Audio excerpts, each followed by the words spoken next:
Hey there, everybody. Thank you so much for joining us for this lab report for the Phoenix Aurelius Research Academy for November 2023. In terms of laboratory production, things were a little bit slow because we were working on quite a few projects. In fact, I myself was involved in some visionary work and overseeing a bunch of projects for web, label development, some media projects, and a bunch of design things that we've had in the works here. And the majority of my time in November was actually spent doing the final finishing touches on the 2024 astronomological calendar and getting that sent off to the printer. As we speak, that is at the printer. We sent it in as per their request by Black Friday, but they were so swamped with a bunch of other projects, because apparently everybody is printing calendars this year, that ours has been put on hold. That being said, we have everybody who's purchased a hard copy calendar has also got a copy of a digital calendar, and so you should be able to plan out pretty much the first several months or whatever you need to do using that while we're waiting for the physical copy. The physical copies are being printed. We're hoping to have them in our facility by next week, and our goal is to ship them out as soon as we get them in so that you can hopefully have them by the holidays, or at least by the end of the year at the very latest. So those are at the printer, and well, it was a huge project. We'll just put it like that. It always is. So even though things were slow over here at the lab, we did filter out about 20 tinctures, and we prepared them for salts. The salts have not been added. It's been so hard to dedicate time to the laboratory with all of these other projects that I've had going on. So, and of course, Owen isn't here with us full time. He pops in, very, very, very part-time every once in a while lately. And so we haven't really made a whole lot of lab progress. I've made some things, but haven't necessarily got around to finishing them. Nori also bottled up spagyrozyme and some mumio, and we've been working a lot on the label for that mumio, which will soon be rebranded as Alpine Gold Rocky Mountain Shilajit. We are very, very close to printing off those labels. In fact, at the time that I'm making this tomorrow, we will have a team meeting that will be able to finish up all of those different design elements that we need and get those off to the printer. We're hoping to be able to launch that project 1st of January is kind of what we're shooting for, but you never know based on printing times and when we get all of our bottles shipped in and other things like that. It could be a little bit later, but that is what we are shooting for.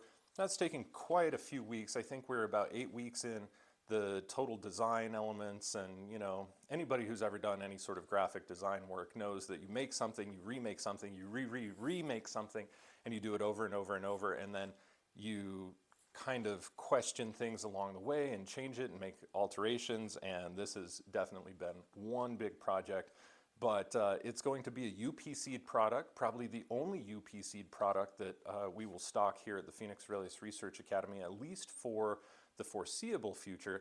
But what that means is that people who are interested in wholesaling and buying our Rocky Mountain Shilajit will be able to do so, and we'll be able to have it in stores and other things like that. So we are very, very, very excited about that project. We are also planning on providing Ionic Angstrom minerals very soon. We have over 20, could be as many as like 30 different Ionic Angstrom minerals that we'll be providing. Everything from potassium, calcium, magnesium, iron, copper, zinc, boron, cobalt, selenium, phosphorus. No, we won't have phosphorus. We'll have a bunch of others: gold, silver, platinum, tons and tons and tons of others, molybdenum. And the great thing about ionic minerals is, first of all, that they're very bioavailable, and they are not in a traditional mineral form like, for instance, like magnesium citrate. That's a mineral. We have them in their pure ionic form, and we have them in an angstrom form. So it's just pure elemental ionic magnesium at an angstrom level. The benefit of these angstrom minerals is that they can pass through the cell because the angstrom particle is so small. If the cell needs it for cellular nutrition, it will hold on to it and use it. Anything that it doesn't need gets excreted into the extracellular fluids and processed out through the body as waste. So it's very hard to overdose on angstrom minerals, and therefore they're unequivocally safe to use, but they're also extremely, extremely effective and about 100% bioavailable. Whereas magnesium citrate, the magnesium that you're getting from it, maybe about 20 to 30% bioavailable at best. So we are super excited to be able to offer a mineralization option. It came as a result of me actually using them. This winter I've had some vitamin D issues and also some hypocalcemia issues from lack of vitamin D biosynthesis, which I'm starting to get a grasp on why that's happened every year for the last couple of years and what to do about it. But I have personally used Angstrom minerals for many, many, many years now, and they're the only things that I really enjoy using. And I just decided that it would be great for us to be able to offer these to our community, because I'm constantly referring other clients out to other businesses. And instead, it's like, well, let's just produce and sell them ourselves. So that's basically what we have going on. We don't know when these will be available. I'm also shooting for January-ish, around the same time as our Alpine Gold. That being said, we have some design elements. We still have to figure out some bottling options. Ideally, I would like to have two different sizes, a 2 ounce and an 8 ounce available. But that creates a couple of different label things. And we've been working so hard on just the Alpine Gold Shilajit that we haven't necessarily focused too much on these other labels yet. But they should go fast because they're relatively simple. And like a lot of our spagyric labels, we'll be writing in the name of the mineral and the size and a couple of those other different details on those labels. So that's in the works. Along those same lines, concerning our spagyric tinctures, I have decided that it's no longer in our best interest as a company to continue to print and to hand cut each one of our own labels. So we are also designing labels for our 5 mil and 15 mil spagyric tinctures. I'm not sure when those are going to be done. That, of course, the labels that we're using right now work just fine for the spagyric purposes. They've worked fine for years. They could continue to work fine for years to come. The problem is that we spend a lot of time printing and cutting our own labels. The labels, of course, are relatively expensive for us to print in-house and take a decent amount of time to cut. They produce a decent amount of waste. And we use the waste product, we recycle it and use it for handwritten labels for some of our other projects as well, but it's no longer in our best interest or in our best use of time, I guess I should say, for us to be able, or for us to create these things in-house anymore. So we are going to be working on that too. Again, I don't have a timeline for when those are going to be finished, but I would say by early spring, definitely. And the way it is with label printers, if we can send as many of these things off to the printer as possible, then we get bulk printing discounts. So that's kind of the idea, but we'll just see how things go. Let's see. Some of you may have noticed that I have been producing a lot more Alchema Culture episodes. We've had Logan Keister on, we've had Dirk Jacobson on, we've had Wolf on this season, and I have a lot more people that are scheduled. In fact, just right after making this video, I'll be interviewing Aubrey Bomdod. She is from the Sacred Motherhood Blueprint, from integralshamanism.com, the Yakumaman Sanctuary of Integral Shamanism. Also from the Alchemic Mystery School tradition, which goes to Egypt and actually studies in Egypt and tells you all the things about the actual mystery school traditions that you're not going to hear from official Egyptologists, such as the infamous ones that appear on TV all the time that hide most of the information that you should probably know about. We're going to talk about Amazonian shamanism and so much more. It's a really, really awesome interview. We've got Leah Dalton coming on from the Beyond Terrain podcast. We have so many different guests actually that are lined up. Patty Reese, who's going to be talking about addiction recovery, specifically through the lens of holistic nutrition.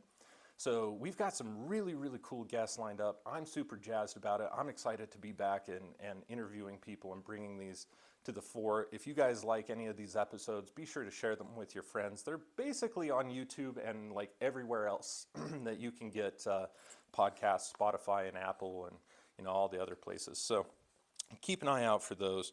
I've also been invited on a number of different podcasts. In fact, I was just featured on Liev Dalton's Beyond Terrain podcast. I felt that that was a really awesome episode. If you haven't checked that out already, there will be a link in the email newsletter for December, and you can check that out. You can also go to the Beyond Terrain podcast on YouTube and check that out. Let's see, I was interviewed recently by the One on One podcast, which was a really fun show, actually, and we got really deep into alchemy. I was able to show, some people ask and some people don't. He happened to ask about alchemical gold in the Philosopher's Stone, so I was able to actually show some things of gold that was made with the Philosopher's Stone and gold that was not, and you can see the color differences and a few other different types of things. I go into detail about different processes and books and lots of other things. It will blow the lid on most of the things that people think are fake or legendary or whatever else, and will expose you to the actual tradition as it is and provide you with resources to understand what is up and what is not when it comes to alchemy and alchemical practices. Let's see, since getting the astronomological calendar finished, I have been diving back very deep into doing some IDF work. Of course, I never stop doing IDF work. I have IDF work going on all the time just to keep myself, my family, my pets, etc. well and healthy, but I have been taking on a couple of other very choice clients who are very, very dear friends of mine, typically, and I have been researching and studying some autoimmune issues as well as learning how to streamline various digestive issues and nutritional issues. It's really cool. I've been able to work with making some blood serum tunings for various different nutrition and seeing how that works. Can, for instance, you bring your vitamin D levels up by not taking vitamin D, but just providing a tuning level? There's some very interesting things that we have studied. So there are some interesting aspects to that I'm very much so looking forward to exposing before long. But furthermore, I've been streamlining the educational approach and incorporating it into Aurelian medicine. And I know that I said many years ago, oh yeah, I'm going to be teaching soon, I'm going to be teaching soon, I'm just waiting for this and I'm waiting for this. And initially it was, I'm just waiting for the new software. And that new software has released quite a while ago.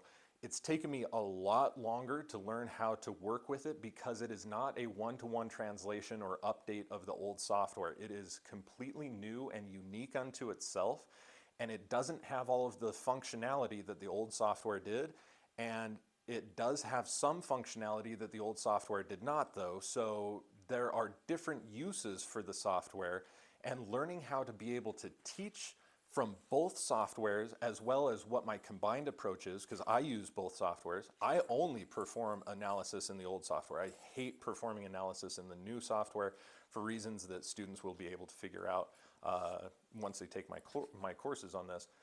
But I only send broadcasts using the new software, and over at my workstation, right over there, I am able to send, I have 4 different broadcast instruments, 1 analysis instrument, 3 broadcast only instruments that I'm able to use, and I can send broadcasts and set up the broadcasts and do analysis and everything all from the new software. And so it's really, really awesome. But like I said, I really only like to perform analysis in the old software, and we can take old software data and transfer it to the new software, but the new software is not reverse compatible with old software. It's a big pain in the ass, to be perfectly honest with you. But I'm glad that I didn't start teaching that a long time ago when I was just getting started, because there are all these unique peculiarities. Also, I have kind of streamlined my IDF approach to be in the context of Aurelian medicine now. So anything that I would have taught people, a year ago, 2 years ago, 3 years ago now, even though that's still relevant, it's going to take you a lot longer, and you'll be doing things in a much less efficient way than the way that I've been able to streamline it now. So I am just really, really excited for the future of this. I'm hoping to start teaching again soon, but we will see about that. It really kind of depends on these label projects. It depends on how much I can get some help here in the lab, supplemental help to help me with some filtration projects and a few other different types of things like that. So all of those are on the horizon, but I don't have a definitive timeline for it. Additionally, I've also been drafting out some content and making a bunch of notes for master classes on Aurelian Spagyria as a whole and various wellness topics within the context of Aurelian Spagyria and Aurelian medicine as a whole. And so I'm very excited about that. And I am also working on compiling data for a book that I want to publish that will have all of the amounts for each of the different spagyric tinctures. I think that I have over 350 different herbs that we've worked on over the last couple of years since we started using IDF standards and split testing them here in the lab. And I am over the moon excited about the results that we've had with this, and I can't wait to publish this. This is, for the first time in history, going to provide standards for the creation of spagyric tinctures, which are the most accessible and easy to make items of spagyric pharmacopoeia, but just because they're accessible and easy doesn't mean that they should be discounted in any way, shape, or form. They have a tremendous potency, as most of you know, as that is the vast majority of the items of pharmacopoeia that we stock in the lab. So that is really, really cool, and we are excited about that. And I also would like to plan out a couple of alchemy classes, live alchemy classes here in the lab before we move out of this space. This is a beautiful space. We can, accommodate quite a few folks. And once we move to West Virginia, there's going to be a lot of building projects that we need to do. Building out a lab, building out our own living quarters, building out, all sorts of different types of things, bunk houses and stuff like that for people to come and stay on site. And so I probably won't have the opportunity to teach in person in this type of setting again, probably for another year or two once we get settled in over there. So I'd like to try and hold a couple of things. Late winter, early spring is kind of what we're shooting for right now. So if you are interested, go ahead and write Rebecca now, support@phoenixaurelius.org. Let her know that you are interested in upcoming alchemy classes, and we will give you a 5-day window before we put out a newsletter where we inform you first and give you the first opportunities for enrollment, because we know many of you have been waiting for a long time to come and study in person. I keep pushing things off because I've had tons of different projects and other things that are a little bit more important to me than teaching the last couple of years, but I really do want to avail myself. I love teaching and I love working with people, and I want to avail myself to you folks. Thanks to everybody who took advantage to our sales in November. We had a 40% off and then a 30% off the week after. Hopefully you guys enjoyed those very deep discounts. Speaking of which, that kind of went hand in hand with the celebration for Thanksgiving here in the United States. So for all of you who are in the United States, we hope you guys had a very, very happy Thanksgiving. And to all of you all over the world, we hope that you are having an absolutely fantastic beginning to your Yuletide or holiday season. And on behalf of all of us here at the Phoenix Aurelius Research Academy, thank you so much for all of your support. 2023 has been great. We'll finish this last month out very strong. We have some new projects that I just mentioned that we'll be launching at the beginning of the new year, and we're just over the moon and very excited about all of your support. So thank you again, and until next time.